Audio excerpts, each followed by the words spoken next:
So today we're working on a beer walk-in low profile evaporator. Customer states that it's warm inside the walk-in. Preliminary check showed it's about 60 degrees in the walk-in. Looks like they have two systems running in their walk-in. A heat craft and then this ICS model serial number, looks like it might be 22,000 BTUs. So preliminary checks again showed all evaporator fans running. Coil free from ice, frost.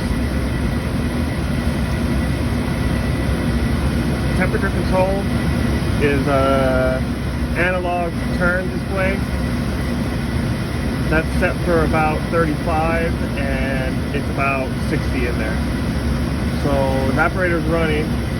Came up to the roof, took the cover off, immediately seeing condenser fans are running. Have a little bit of evidence of an oil leak right here. Right on the cap, maybe it's a straighter. Pressure control, high pressure control has been cut. It's wire nutted back together into the system. Low pressure control also cut.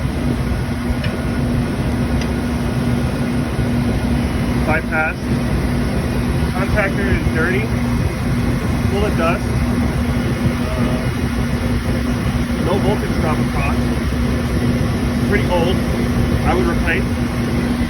And then we got the defrost timer, which I marked at 9:30 when I got here because that's the time when I got up here and checked it. Doesn't seem to have moved. So maybe we have a bad defrost clock.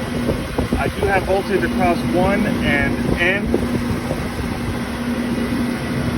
So the clock does have proper voltage going into it, which is 208 here. My immediate notice when I first arrived was that the compressor tried to start, but it failed to start. And that's what as I was walking up. So I got my plant meter on the line 1 for the contactor going to the compressor, and we will see amp draw on this compressor as soon as it starts to turn on. So just waiting for that before I dive any further, and I'll come back to you when it happens.